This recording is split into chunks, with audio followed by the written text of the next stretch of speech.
La gente que no puede entrar, súper bien. Yo te voy a pedir para ir cambiando. Dale, pa.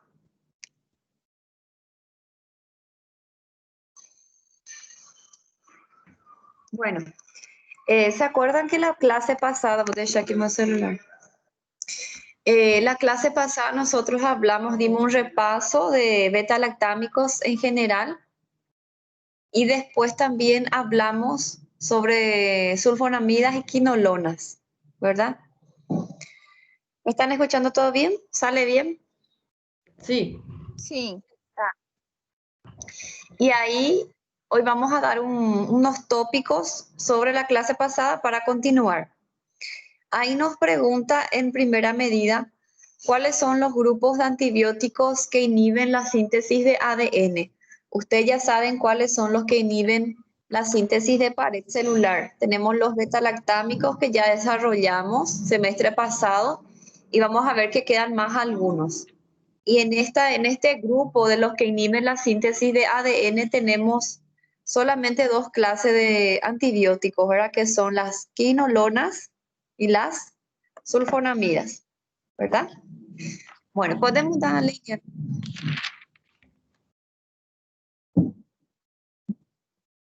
Y ahí después nos pregunta cuál es el espectro de acción de las quinolonas. ¿Alguien se acuerda? Teníamos el ácido nalidíxico, que es aquella quinolona más antigua, y ella tenía solamente un espectro. Funciona solamente para gran negativo. Y las otras quinolonas fluoradas sí ya me funcionaban para positivo y negativo. ¿Está bien? Dale. Siguiente pregunta. Cuando hablamos de las quinolonas, es importante recordar para identificar, ¿verdad? Teníamos aparte el ácido nalidíxico, la ciprofloxacina, norfloxacina, levofloxacina, ¿verdad? Todo lo que terminaba en floxacina era una quinolona, ¿sí? Entonces tratar de identificar. Próxima. ¿Para qué nosotros podíamos utilizar nuestra levo, mox y cipro, nuestras quinolonas en general? ¿Cuáles son las indicaciones de uso? Infecciones de tracto urinario, infecciones de tracto gastrointestinal, infecciones respiratorias. Para piel habíamos dicho que las sulfonamidas son mucho mejores, ¿verdad? Entonces, esas tres líneas de manejo general son las principales de nuestras quinolonas y siempre vamos a usar en esas infecciones moderadas, no usar para algo leve porque es un antibiótico un poco más potente y yo puedo estar generando resistencia, ¿verdad? Entonces usar en infecciones ya un poquito más importantes, en pacientes que tengan algún factor de riesgo, cuando tengan resistencia de los gérmenes, algún tipo de alergia a los beta-lactámicos, ¿sí? Otra pregunta. Cuando hablamos de sulfonamidas, ¿cuál era el espectro de acción de ellas? Bastante similar a nuestras quinolonas fluoradas. Me sirve para gram positivo y gram negativo. ¿Ok? Sí. Otro.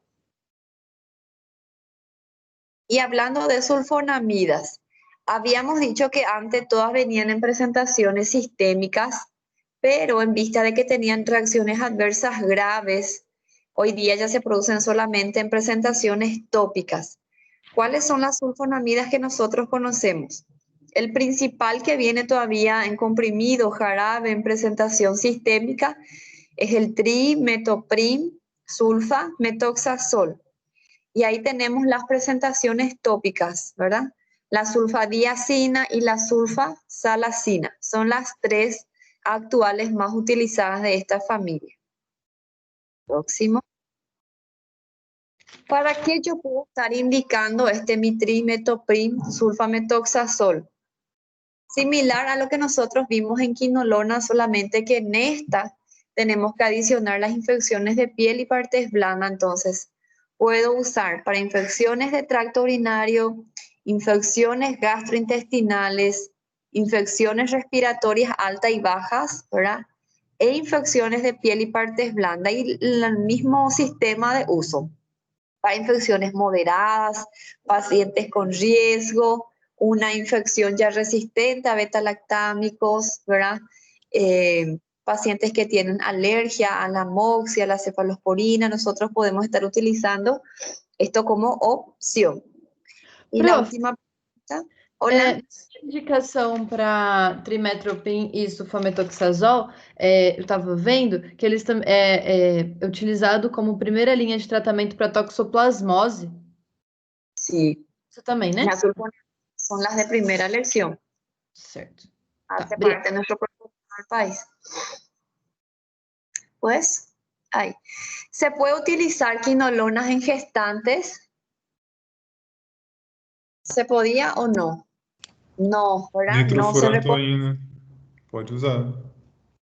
¿Y las sulfonamidas? Não. Não. Las sulfonamidas tenemos que atender para utilizar en el último trimestre, ¿verdad? Porque Isso. puede producir hiper bilirrubinemia. ¿Se acuerdan? La ictericia. Sim, distúrbio hematológico e aquele de Kernicterus, que é o quadro neurológico. Vou tentar abrir a página para marcar. Yeah. Essa doidona aí, qual que é dela? Essa doida aí. Prof, tem 2 alunos que tá com dificuldade para entrar, é a Juliana, e um aluno novo, o Christian. Não estão conseguindo Eu entrar. consegui. O Christian tá logado já. Ah, então tá. Não, é porque a última mensagem que eu vi. Então tá bom, que bom. Obrigada, Lê. No sé qué le pasó a la página hoy que no conseguía entrar. Mirar. Cadê a página? Pode abrir a outra já, prof? Podés abrir ya. Inhibidores de síntesis de proteínas.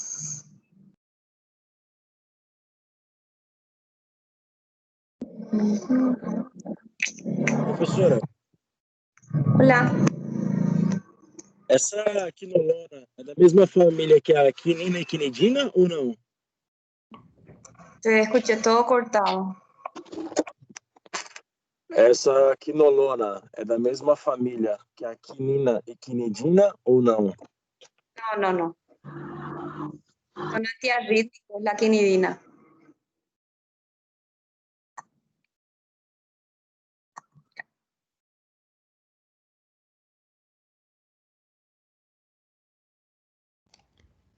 Doutora, nitrofurantoína eu posso usar em gestante, lactante ou não?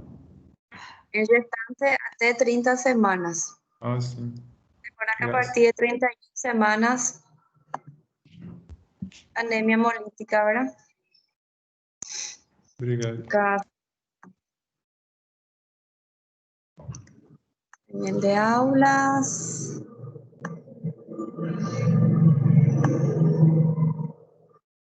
Bueno, os voy llamando y vocês me digan presente. Voy a aumentar mi audio, está muy bajito. Ana Caroline. Ana Carolini Monte. Cristian Marcelo.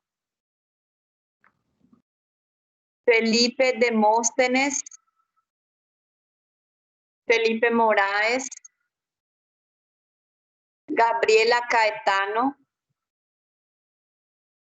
Elena Gouveia. Hipólito. Hugo Mateus. Jorge Mota. Josiana. Juliana López. Presente.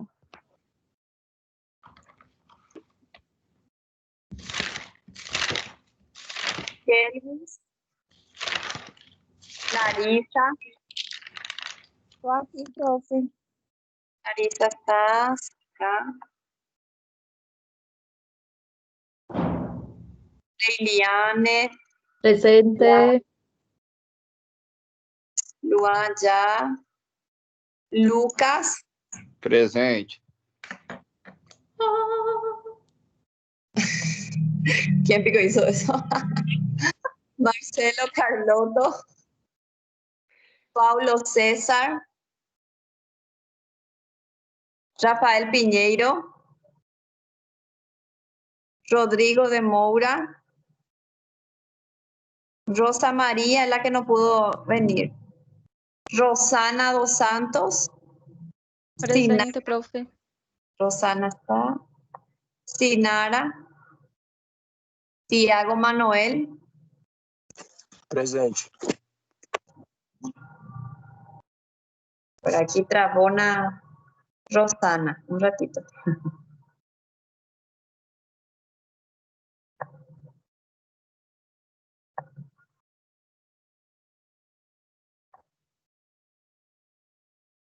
Ya, voy a volver a repetir lo que puse presenta y de repente si alguien no escuchó su nombre.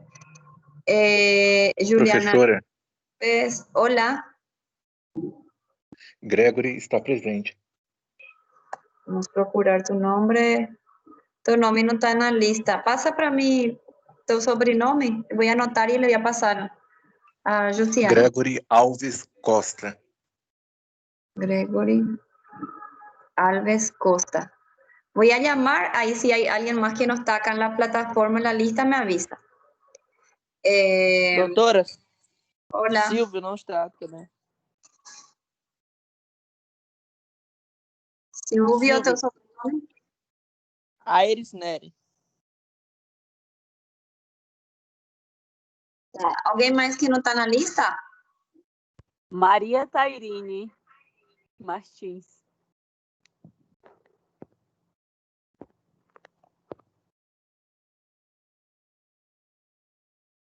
Já. Alguém mais? Só Gregory, Silvio, Maria Tairine. Tá certo, então. Depois Tiago, Rosana, está, Lucas, Luan, Leiliane, Larissa, Juliana López. Ok. Ahora sí. Bueno, vamos a empezar con el tema de hoy, que son la familia de los inhibidores de la síntesis de proteínas, ¿verdad?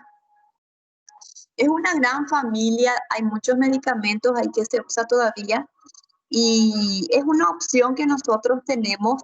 Uno de ellos es nuestra primera línea de opción en caso que tengamos algún paciente con alergia a los beta-lactámicos, especialmente a las aminopenicilinas, ¿verdad? La moxi y la AM.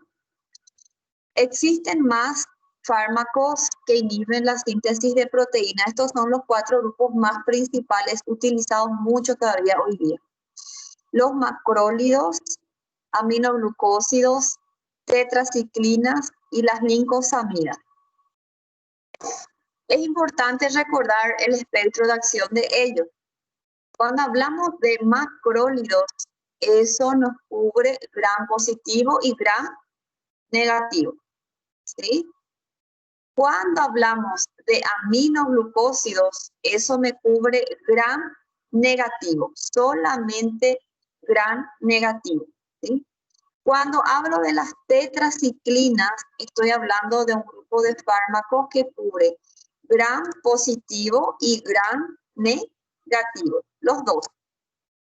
Cuando hablamos de las lincosamidas, eso me cubre gram positivo y anaerobios. ¿Está bien? Entonces, macrólidos, gram positivo, gram negativos, aminoglucósidos, gram negativos, tetraciclinas, positivo, negativo, y lincosamidas, positivo y anaerobio. ¿Está bien? Puede pasar, por favor. Vamos a empezar a hablar por los aminoglucósidos, ¿verdad? Esta familia de medicamentos tiene algunos factores a favor y otros en contra. Cuando hablamos de ellos tenemos que recordar que son fármacos muy potentes, fármacos efectivos y fármacos especializados en manejar aquellas infecciones graves por gram negativo. Cuando hablamos de infección por gram negativo, eso ya me da una idea del público donde yo voy a estar utilizando ese aminoglucósido. Generalmente los que me hacen infección por gram negativo son pacientes inmunodeprimidos, pacientes que adquirieron la infección de modo intrahospitalar, ¿verdad? Pacientes quemados, grandes quemados que perdieron la barrera de la piel, algún paciente con una úlcera, pie diabético, pacientes en shock séptico. Son grupos de pacientes con riesgo los que suelen hacer este tipo de infección. Entonces, el aminoglucósido yo voy a utilizar solamente para cuadros graves. ¿Cuáles son los factores en contra? La toxicidad que tiene. El aminoglucósido es muy nefrotóxico y aparte de ser nefrotóxico, también es ototóxico, afecta a la audición, ¿sí? Entonces, por tener esa doble toxicidad, nosotros tenemos que dejar para utilizar en ciertas situaciones cuando los gérmenes ya no me respondan a las otras opciones que yo tengo, que también son, volta muchísimo en el anterior, cuando mis gérmenes ya no respondan a las otras opciones que yo tenga, como una cefalosporina de cuarta generación, que también es especialista en gram negativo, ¿verdad? Y no tiene esta toxicidad. Entonces va a ser en situaciones muy puntuales que vamos a usar los aminoglucósidos y se usa bastante todavía. ¿Cuáles son los aminoglucósidos que nosotros tenemos disponibles? Hay muchísimos, solo que muchos ya fueron descartados por la FDA por ser más tóxicos que los otros, ¿sí? Nosotros tenemos a la gentamicina, tobramicina.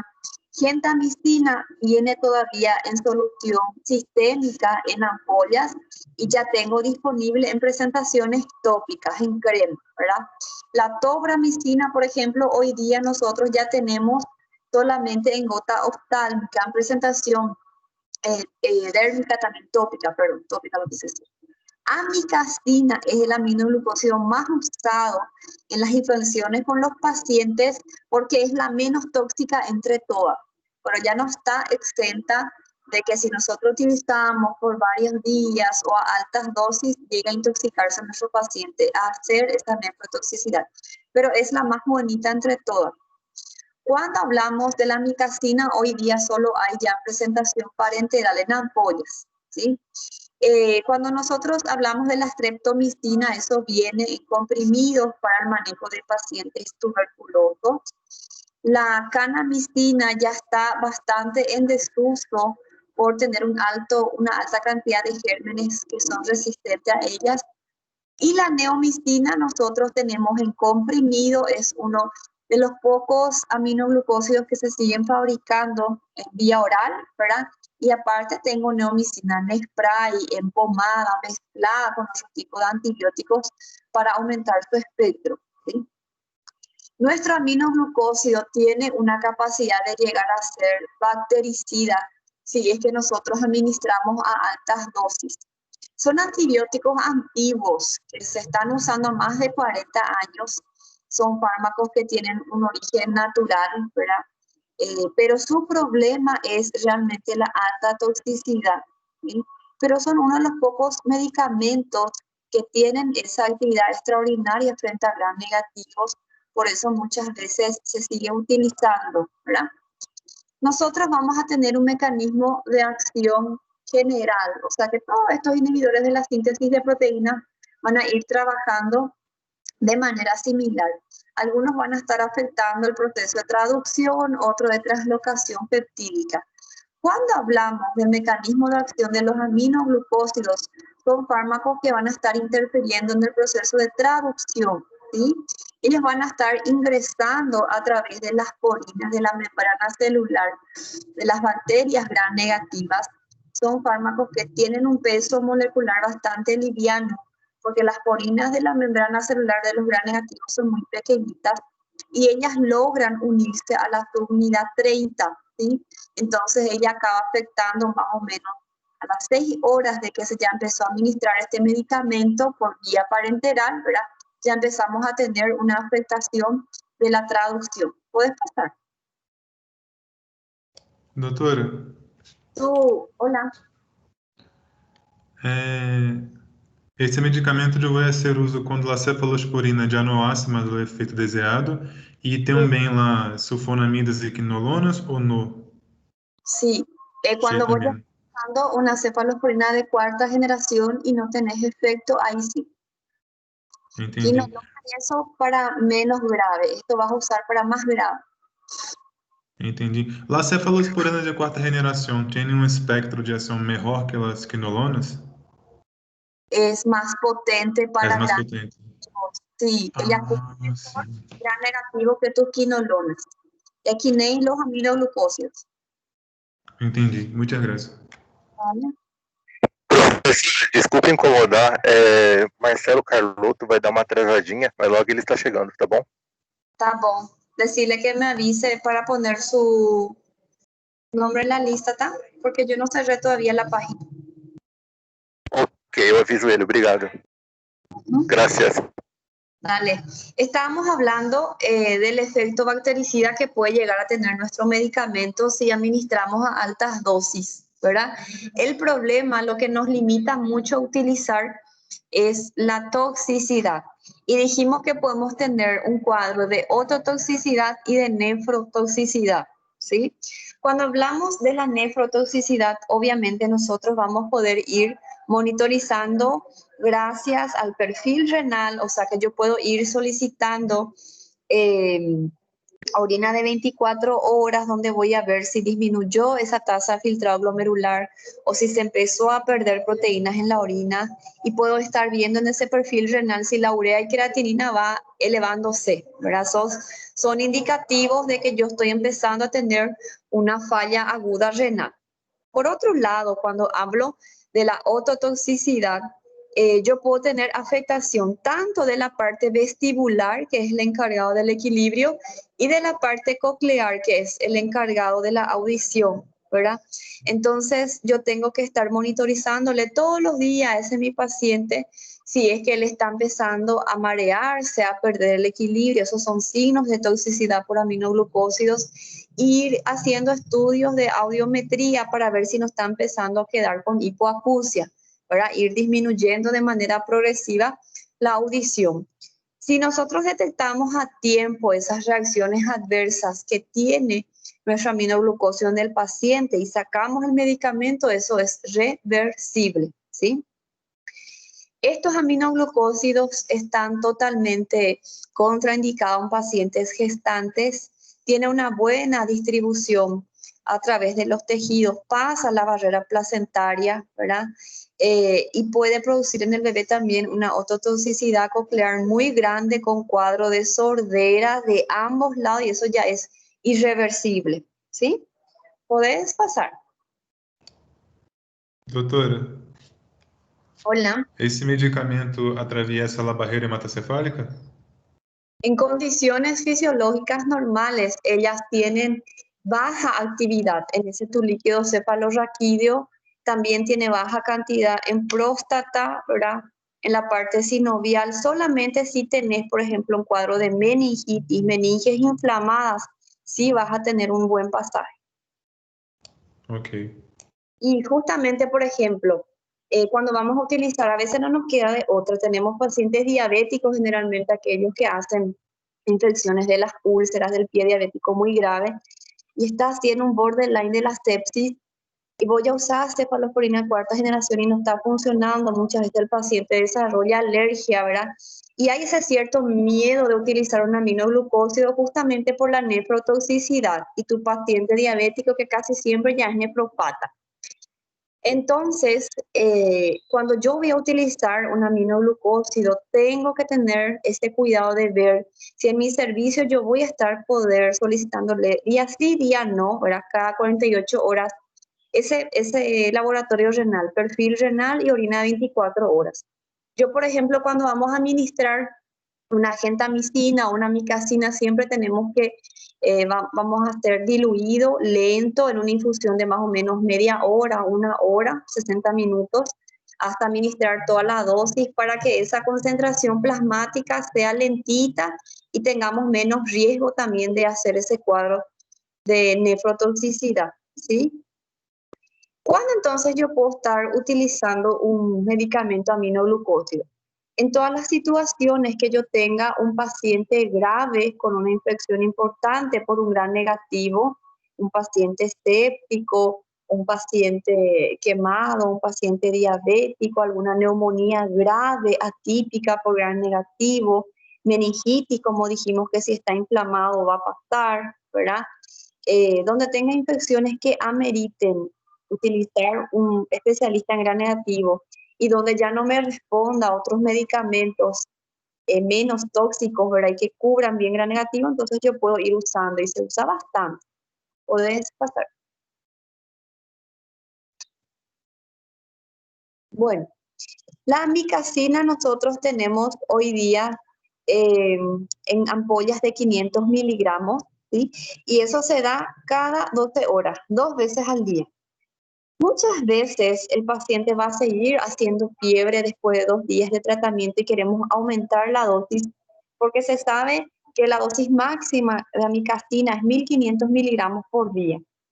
¿Cuál es el problema? Si nosotros pasamos de la dosis, ahí es nefrotoxicidad y ototoxicidad en más del 90%, o sea que es muy estrecha esa ventana tóxico-terapéutica, entonces no nos jugamos para estar usando esa amikacina a la máxima dosis. Entonces, si yo tengo un paciente a quien le estoy administrando 2 veces al día una ampolla de amikacina y yo no tengo una respuesta esperada, deseada y sigue haciendo fiebre, ¿verdad? Entonces nosotros encontramos mejor estar suspendiendo el medicamento y cambiar por otro. Entonces no pasar de ninguna manera ese valor por día. Más de 3 ampollas, toxicidad o sí. Puede pasar.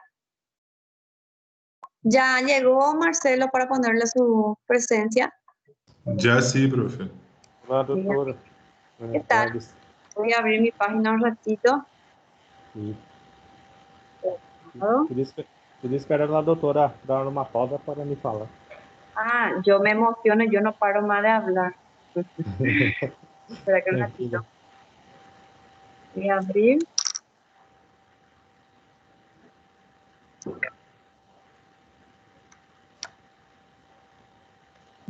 Alguien más que entró porque acá yo no veo, queda muy chiquitito la imagen. Y si alguien más entró, usted me avisa para ponerle, ¿sí?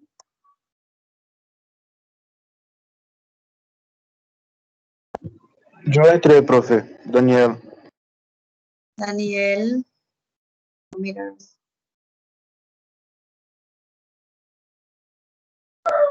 Doutora, eu tenho que ver na secretaria porque o meu nome não está na lista? Sí, tenés que hablar con ellos. De Marcelo está Daniel. Graças. Como que era teu sobrenome? Eu lembro que era com esse, mas vai ter que... Santini Barbosa. Santini, CH? CHINI. N, Barbosa. Dale. Ya está, de Marcelo ya está también. Ok. Seguimos entonces. Voy a cerrar mi página. Ô, doutora. Olá. A senhora deu presença. É Christian. Que tal? A senhora tal? me deu presença, né? Tá bom. Ok. Sí, no lembro. Cristian, creo que no. No, Cristian Marcelo. Isso. No, no estás. Lo pongo ahora. Ya. Ya está. Ok. Dale. Vamos a tener situaciones donde el paciente nos va a desarrollar cuadro de hipersensibilidad a los aminoglucósidos. Ese cuadro de alergia se puede dar en el primer contacto que el paciente tiene con el medicamento, ¿sí? Entonces yo puedo tener desde un leve cuadro alérgico con una urticaria en piel hasta, ¿verdad? Cuadros de dificultad respiratorias más graves, pero eso es mucho más raro. Lo que comúnmente se puede ver fuera la nefrotoxicidad o ototoxicidad son estos: la picazón, el prurito con abones en piel, dolores de cabeza y un poquito de fiebre en el primer día de administración del medicamento. Es muy poco frecuente estas reacciones con las preparaciones de uso parenteral con las ampollas, pero sobre todo los pacientes que se tratan de manera tópica con neomicina, 8% de ellos desarrollan estas alergias en piel, ¿sí?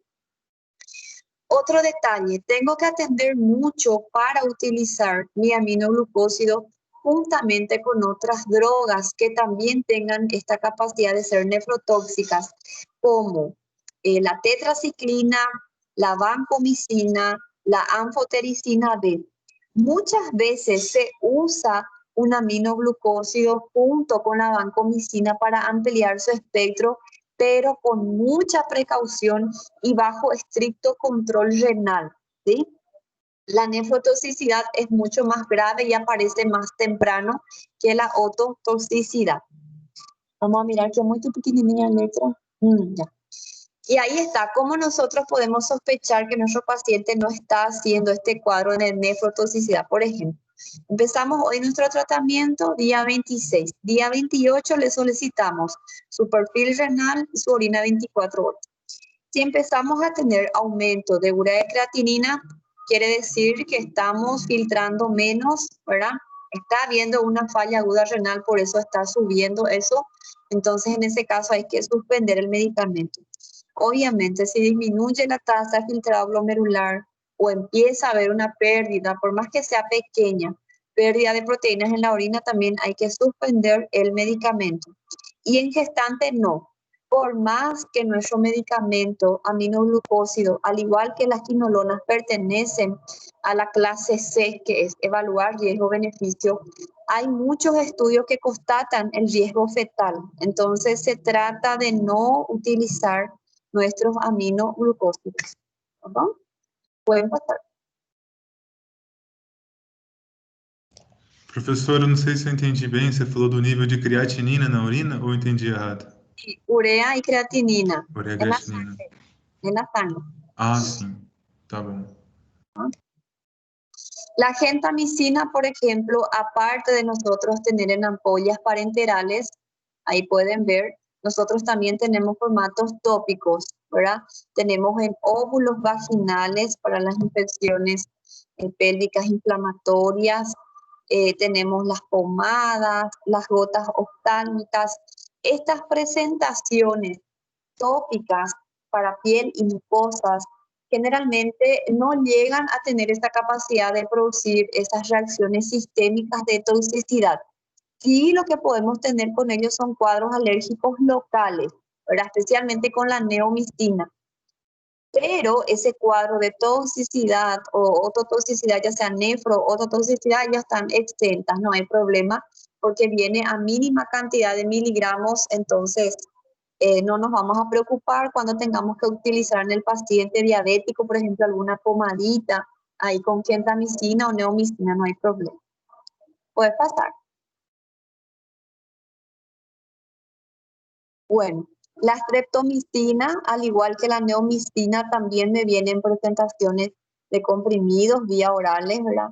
Esta sí tiene la capacidad de producir reacciones sistémicas si se administran a mayor dosis de lo recomendado. Y la neomicina, yo no tengo más en presentaciones parenterales en ampollas, solamente hay en comprimidos y en presentaciones dérmicas. Hasta el 2015 más o menos había un laboratorio que producía todavía neomicina en solución parenteral, pero ya son varios gérmenes que se volvieron resistentes y en vista que se responde bien todavía a la micacina y gentamicina, esta se está dejando de producir. Tenemos neomicina sodiña, ¿verdad? Tenemos neomicina junto con bacitracina para aumentar el espectro. Tenemos neomicina con corticoides para mejorar el proceso inflamatorio, con otras asociaciones farmacológicas. Muchas veces vamos a ver médicos que van a estar mezclando los aminoglucósidos, una amicacina o una gentamicina, con la vancomicina. ¿Por qué? Porque la vancomicina es un medicamento que cubre solamente un espectro de acción. Ahora ella es una especialista en gram positivo, entonces yo mezclo el especialista en gram negativos y la especialista en gram positivo y así yo tengo antibióticos bien potentes de un espectro amplio para el manejo de infecciones en pacientes graves, sépticos, intrahospitalarios. El problema es el grado de nefrotoxicidad que yo tengo en ese mi paciente, ambas son nefrotóxicas, entonces totalmente contraindicado esa mezcla en pacientes que ya sean luego renales, ¿verdad? Yo voy a usar en un paciente que no tenía patología renal, ok, pero sí o sí, cada 2 días tengo que ir evaluando cómo está esa funcionalidad renal. Perfecto. Puedes cambiar. Bueno, ¿alguna pregunta sobre los macrólidos? Algo que quiero agregar nomás. Muchas veces lo que nosotros podemos describir también con nuestros aminoglucósidos son alteraciones de la placa neuromuscular. Eso en bien menor medida, ¿verdad? Pero eso se puede suceder cuando se administran o se alcanzan altas dosis de los aminoglucósidos, como yo les dije, 1500 miligramos por día, ¿verdad? Mismo si se administra en un tiempo corto, nosotros cuando tenemos niveles séricos aumentados de estos aminoglucósidos, podemos tener ese efecto. Ocurre una inhibición casi total de la liberación presináptica de acetilcolina y ahí empiezan a haber pequeños bloqueos de esos receptores postsinápticos de acetilcolina. Entonces, es una reacción adversa en menor medida, pero que es importante estar atentos porque puede suceder, ¿verdad? Cuando hablamos también de este bloqueo de placa neuromuscular, nosotros podemos tener eso con la canamicina, era la que más daba, pero gracias a Dios esto ya se está produciendo más poco, ¿verdad? Con la netilmicina, amicacina, gentamicina, y ese cuadro de afectación de la placa neuromotora se puede estar viendo en el paciente con una dificultad para movilizar el músculo, eso queda flácido, muchas veces podemos llegar a tener una rigidez de la musculatura respiratoria, es decir, no va a parar por ahí, ¿sí? En ese caso, por ejemplo, se puede estar administrando fármacos como gluconato de calcio para ir revirtiendo el cuadro de toxicidad en esta placa neuromotora, ¿sí? Cuando hablamos de macrólidos, estamos hablando en nuestro grupo de fármacos que suele ser nuestra primera opción ante un paciente que sea alérgico a las penicilinas y a las aminopenicilinas. Tenemos varias generaciones de macrólidos, está la más antigua, la más nueva, la hermana del medio, como yo le llamo a la claritromicina, ¿verdad? Cubren espectros interesantes, me funciona para positivo, negativo, pero no es un antibiótico muy potente, entonces esto me sirve para el manejo de infecciones leves a moderadas. Cuando tengo una infección ya severa no se recomienda porque no es muy potente. Tiene sus particularidades, algunas van a funcionar más para gran positivo, otras van a ser mejores para gran negativo y todo está relacionado con la generación de ese medicamento, ¿sí? El macrólido puede llegar a tener un efecto bactericida si se administra a altas dosis, ¿verdad? Cuando nosotros hablamos de la más antigua es la eritromicina, ella es la número 1, la primera que se fabricó. Y esta eritromicina tiene una buena actividad frente a gran positivo y una mínima actividad para gran negativo. ¿Ok? Entonces, no es muy práctico estar indicando una eritromicina para una infección urinaria, gastrointestinal, porque no cubre muy bien un gran negativo. Sí, gran positivo es buenísimo. Cuando hablamos de la claritromicina ya es diferente, ¿verdad? Ya es como una cefalosporina tercera generación. Es la que apareció después y ella me cubre bien gran positivo y gran negativo en igual manera. Entonces, esta sí, si yo quiero usar para una neumonía típica, una infección de vías urinarias, me va a funcionar. Cuando hablo de la acitromicina, es la más nueva de los macrólidos, ¿verdad? Y esta ya es mejor, es mejorada frente a los gran negativos. Me sigue cubriendo gran positivo, pero ella tiene una potencia mayor para abarcar más gérmenes gran negativos. Entonces, entre todos los macrólidos, entre estos 3 macrólidos, la que mejor cubre gran negativo es la acitromicina, ¿sí? Entre todas. Mi batería de mi celular está a 20%, creo que va a dar tiempo. Bueno, entonces tienen esas particularidades. Poder cambiar, o sea, ya trocar aquí en un computador, Lelian. Estos medicamentos, estos medicamentos, los macrólidos, los tres tienen un mecanismo de acción similar, ¿sí? Se van a estar uniendo a la porción ribosómica 50 en esta subunidad y van a estar afectando el proceso de ensamblado de péptidos, en el proceso de translocación peptídica, diferente del aminoglucósido que afecta la traducción, ¿sí? ¿Puedes pasar?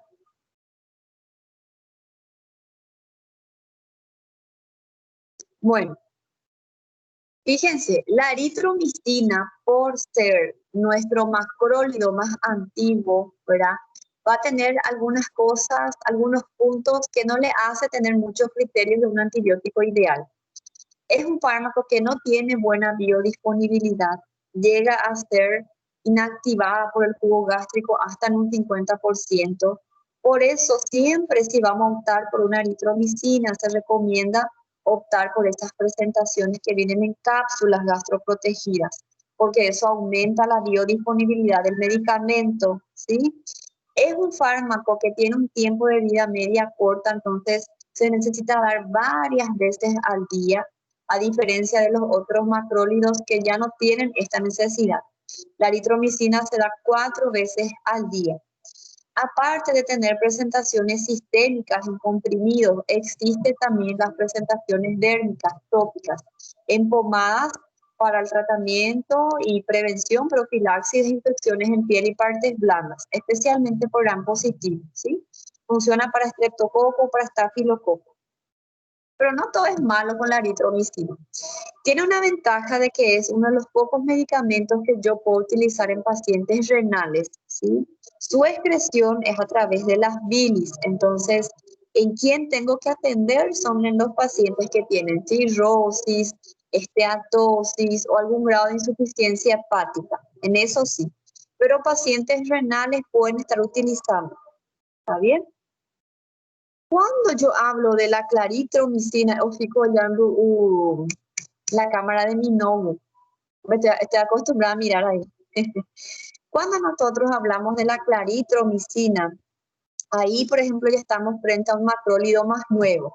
Ya vamos a tener algunas características mejores, ¿sí? Ella, por ejemplo, es un medicamento que ya tiene una mejor absorción vía oral, entonces no hay esa necesidad y ese miedo de que tenga una pequeña biodisponibilidad, ¿verdad?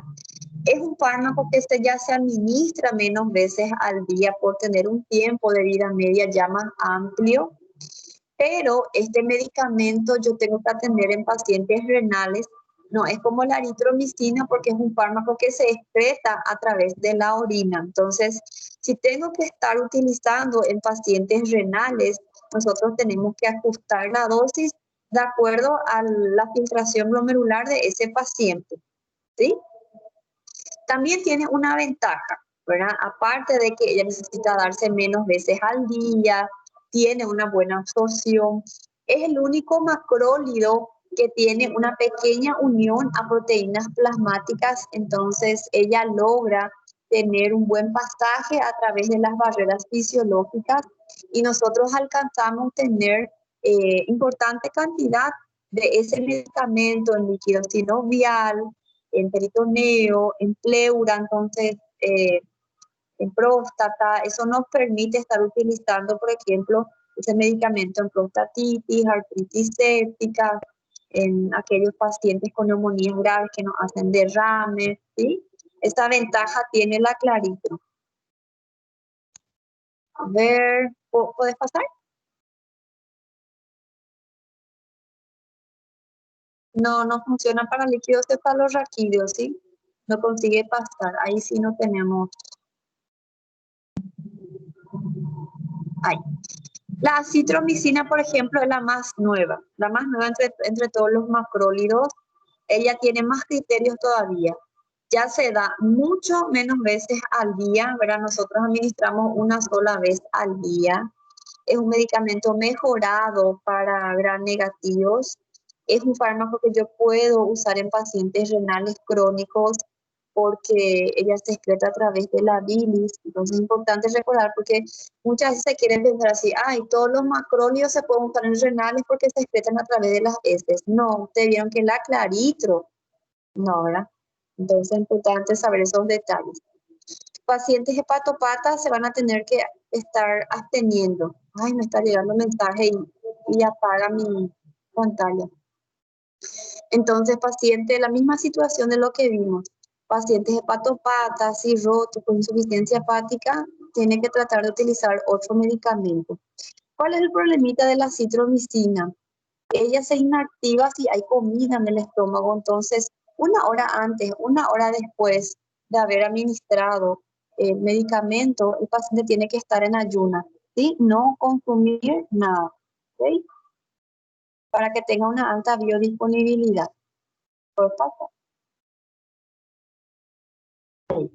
Entonces, de manera general, ¿para qué yo puedo estar indicando un macrólido? Yo ya sé que me cubre positivo y negativo, eso ya me da una idea de todos los tipos de infecciones que podamos usar, ¿verdad? Puedo usar para infecciones respiratorias altas y bajas, más todavía en aquellas infecciones donde los pacientes son alérgicos a los beta-lactámicos, a las penicilinas, cefaloporinas, las aminopenicilinas. Puedo usar para piel partes blandas, tanto la eritro, claritro, acitro, me cubre bien gran positivo, ¿sí? La acitromicina, por ejemplo, es parte del protocolo de tratamiento de la clamidia, y ahí les puse algunos usos especiales, ¿no? La eritromicina hace parte de nuestro protocolo del manejo de tosferina. La eritromicina también se usa en los pacientes que nos hacen diarrea por Campylobacter. La claritromicina se usa junto con amoxicilina y omeprazol para el tratamiento de gastritis crónica por Helicobacter pylori. Y hay un tipo de macrólido ya bien nuevo, muy caro, ¿sí? Pero es un medicamento de elección para tratar pacientes gestantes con toxoplasmosis. Y esa es la espiramicina. Robamicina es el nombre comercial de ese medicamento, se vende bajo ese nombre. Entonces, espiramicina es un macrólido mucho más nuevo, pero tiene un uso especial por el precio bastante alto todavía, y es para tratar toxoplasmosis en grado. ¿Otro par? Entonces, recordar, eritromicina puede producir aumento de las enzimas hepáticas durante su utilización. Después que el paciente deje de utilizar, esas enzimas van a ir volviendo hacia abajo, ¿sí? Pero durante la utilización yo puedo tener un aumento de GPT o TOT, eso es un efecto esperado del medicamento.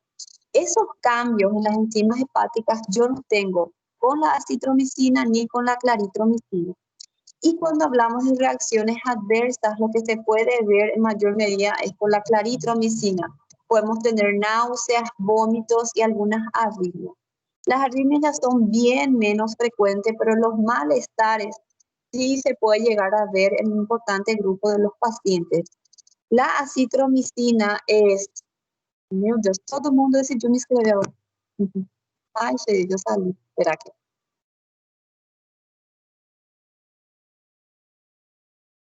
Espérame con esto que yo no sé dónde apreté. Ahí volví. La acitromicina es un fármaco bien seguro en ese sentido. Lo que podemos tener son esos malestares, náuseas y dispepsia. La eritromicina es un medicamento que tiene algunas interacciones farmacológicas peligrosas. Entonces, preguntar si el paciente no está tomando alguno de estos medicamentos antes de indicarle una eritromicina. Por ejemplo, cuando usamos valproato de sodio, carbamazepina, que son fármacos antiepilépticos, tienen su concentración aumentada por la eritromicina, entonces podemos tener un aumento del efecto depresor en nuestra paciente. Cuando yo tengo un paciente que está tomando corticoides, también puede concentrarse en mayor medida y puedo tener un cuadro de hipercortisolismo, ¿sí? Cuando yo administro warfarina en esta mi paciente y le doy eritromicina, la warfarina va a aumentar su concentración y podemos tener trastornos sanguíneos, ¿verdad? Y la digoxina, que es un medicamento que usamos en insuficiencia cardíaca, si mezclamos con la eritromicina, también nosotros podemos tener su concentración aumentada, y en ese caso nosotros vamos a tener una intoxicación digitálica, ¿sí? Entonces, podemos tener sangrados, podemos tener intoxicaciones digitálicas, depresión del sistema nervioso, Cushing. son reacciones así bastante importantes que tenemos que tener en cuenta, ¿ok? Todo porque nuestro medicamento le desplaza a estos fármacos de la albúmina, entonces ellas quedan circulando de forma libre en mayor cantidad en plasma. ¿Puedes pasar? Bueno, hasta acá llegamos la mitad de nuestra clase. ¿Alguna duda sobre macrólidos o aminoglucósidos? Tranquilo, profe. Tranquilo, doutor. Vamos a dar nuestra pausa de 10 minutos y voy a preparar mi tereré mientras. Ustedes váyanse, coman algo, tomen algo y volvemos 3:10, ¿sí? Ok, profe. Nos vemos en un rato.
Bueno, ya estoy de vuelta. ¿Me están escuchando todo bien, verdad? Sí. Bueno, Sí. vamos a continuar ahora con la lincosamidas. En este grupo, nosotros tenemos dos tipos de antibióticos. Teníamos a la lincomicina, que actualmente ya está en gran parte en desuso, y ahí tenemos a la clindamicina, ¿verdad? La clindamicina sí se usa bastante todavía, no hay mucha resistencia aún contra ella, y ella me funciona súper bien para gram positivos y para anaerobios. Estos medicamentos, gracias a ese espectro de acción, yo puedo utilizar en todo lo que es piel, partes blandas, respiratorias, infecciones en inmunodeprimidos, en diabéticos, tracto gastrointestinal, por cubrir también anaerobios, ¿sí? Estos medicamentos también tienen un mecanismo de acción de estar inhibiendo la síntesis de proteína. Ellos logran inhibir esa replicación de la cadena de péptidos por estar trabajando y afectando la acción de la transpeptidasa. Nosotros usamos mucha clindamicina en los pacientes que sean alérgicos a las penicilinas, ¿sí? A las penicilinas, aminopenicilinas, cefalosporinas. Por ejemplo, tenemos pacientes con neumonía, con escarlatina, infecciones de piel, donde funcionarían bien una cefalosporina, ¿verdad?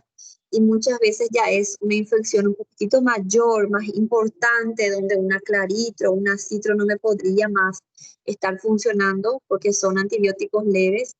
Entonces la clinda es importante recordar que tiene una potencia a más de mi amoxicilina, ampicilina, acitromicina, claritromicina para gram positivo, ¿sí? Entonces una opción a más que nosotros tenemos, podemos ubicarle en la misma línea de potencia de nuestras sulfonamidas, por ejemplo. ¿Ok? Nosotros tenemos la clindamicina disponible en presentaciones vía orales.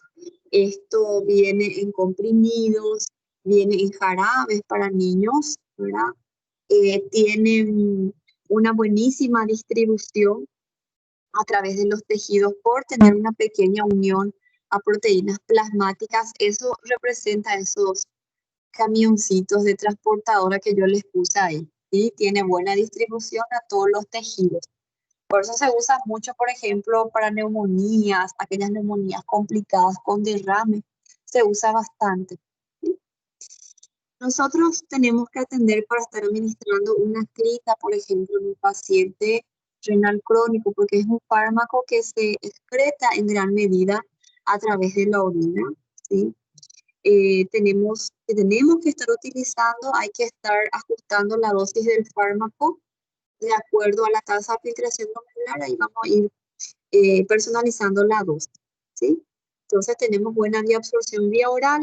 Existía, ¿verdad? Hoy ya es muy difícil de encontrar la lincomicina en ampollas para hacer intramuscular. Generalmente eso se administraba en dosis única y se lograban efectos terapéuticos por más o menos 17 a 20 horas.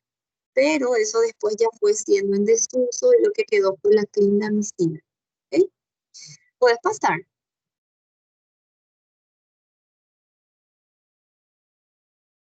Esta clindamicina yo puedo utilizar en infecciones de aparato respiratorio, puedo usar en amigdalitis, faringitis, bronquitis, pacientes con neumonía, sinusitis, ¿verdad? También puedo usar para infecciones de piel, de partes blandas, desde un forúnculo hasta abscesos importantes, aquellos acné pustulosos también funcionan bastante bien. ¿Sí?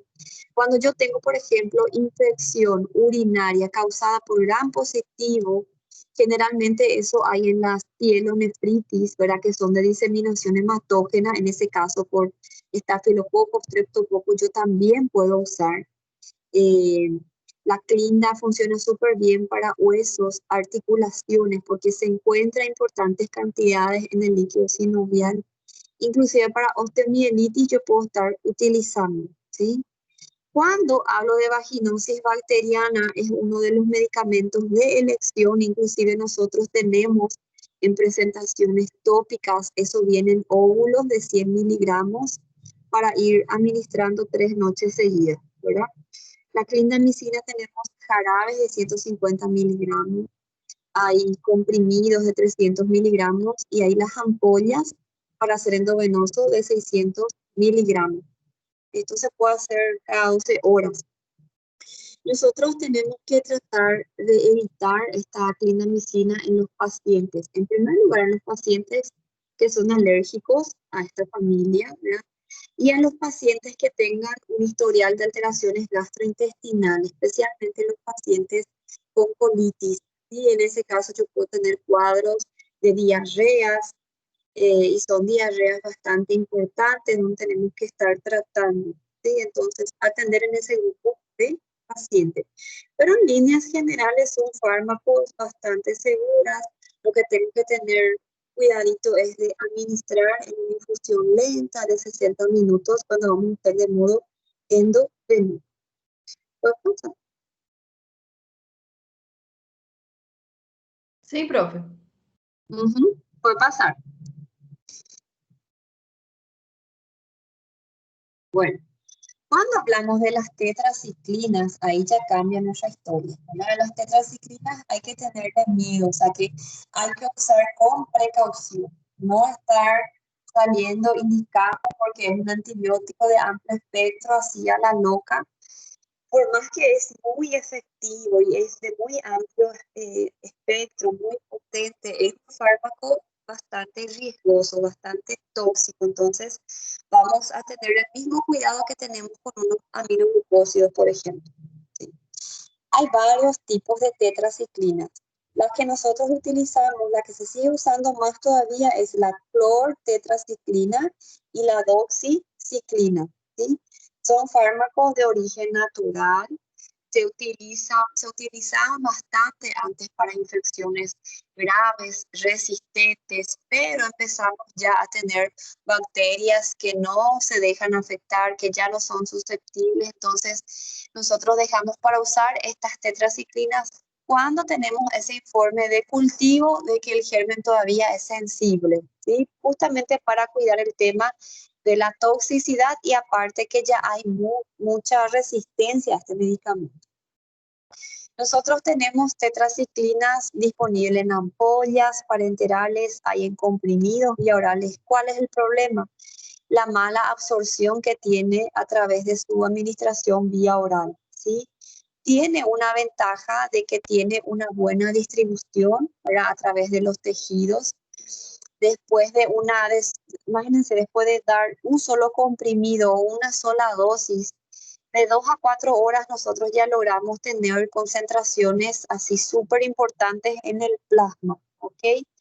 Son fármacos que se llegan a concentrar en importante cantidad en el hígado, en la bilis, y este medicamento se excreta en mayor cantidad a través de la orina y en una pequeña fracción a través de las heces. Entonces nosotros tenemos que atender bastante para utilizar en esos dos grupos de pacientes, tanto en el renal porque sabemos que el fármaco se excreta en gran medida a través de la orina y en los pacientes hepatopatas porque en una menor cantidad también va a salir a través de la bilis. Entonces ir atendiendo esa filtración glomerular de nuestros pacientes, ¿sí? ¿Puedes pasar? Entonces, las tetraciclinas, por más que son fármacos muy potentes, hoy día ya hay mucha resistencia y se descubrió que ella es muy tóxica y todo eso va limitando su uso, ¿verdad? Tiene un efecto sobre gram positivo, sobre gram negativo y cómo ella va a estar trabajando, cómo ella actúa. Estas tetraciclinas también se van a fijar a esa subunidad 30 del ribosoma y va a estar impidiendo la actividad del ARN traductor, ¿sí? Ella tiene una capacidad de tener ese efecto bactericida, tiene un buen atravesaje a través de la membrana de los gérmenes gram negativos, o sea que es muy efectiva ella, al igual que para gram positivo, para gram negativos, ¿sí? Nosotros ya no usamos así ¿cómo les decir la palabra?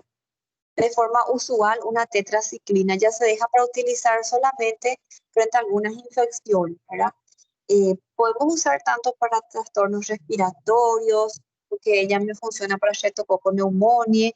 Yo puedo utilizar para infecciones de piel, porque me sirve para Streptococcus pyogenes, ¿verdad? Podemos usar para infecciones gastrointestinales, me cubre enterococos, me cubre Streptococcus alfa-hemolíticos. Entonces yo puedo usar respiratorio, piel, partes blandas, infecciones intraabdominales, infecciones de vía urinaria, ¿verdad? Que cubre también algunas enfermedades de transmisión sexual. Ellas son activas frente a la Neisseria, gonorrea, ¿verdad? Frente al Haemophilus ducreyi, frente al cólera. O sea que hay algunas situaciones donde todavía se puede estar utilizando.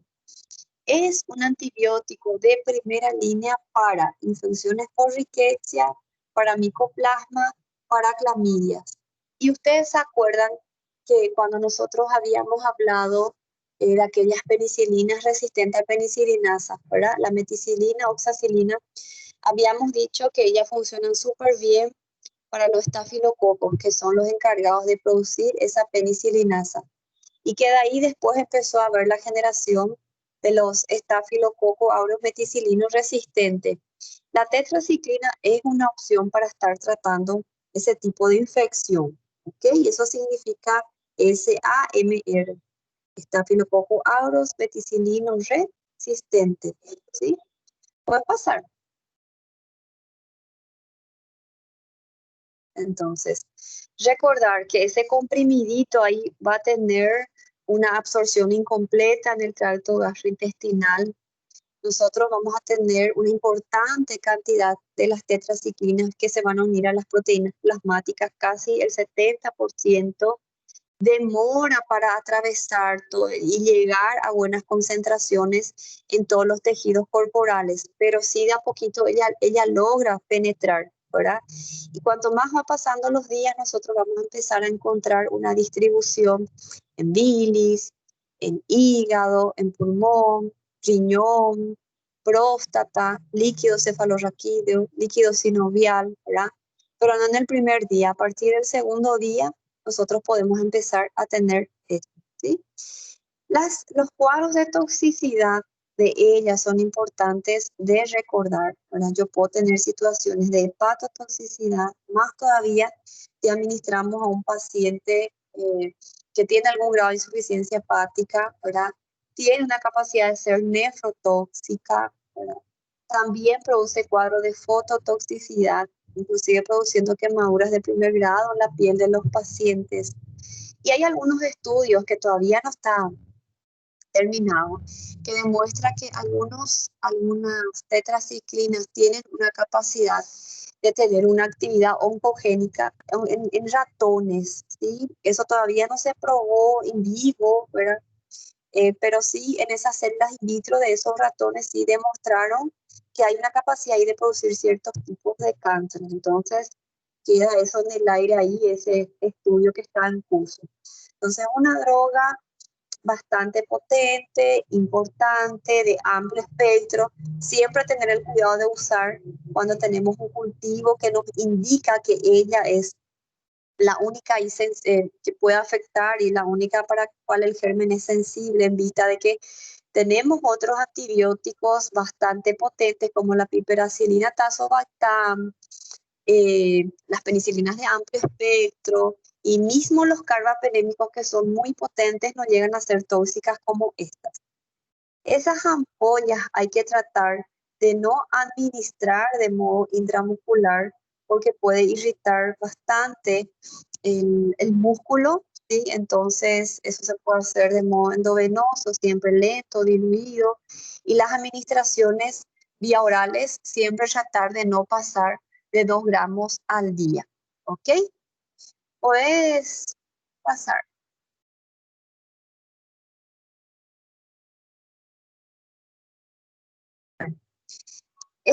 Todos estas cuatro familias de antibióticos están en esos capítulos del Goodman, 54 y 55, eso en la 12ª edición, pero si ustedes tienen la otra, también va a estar ahí por el lugar similar, tienen que buscar nomás.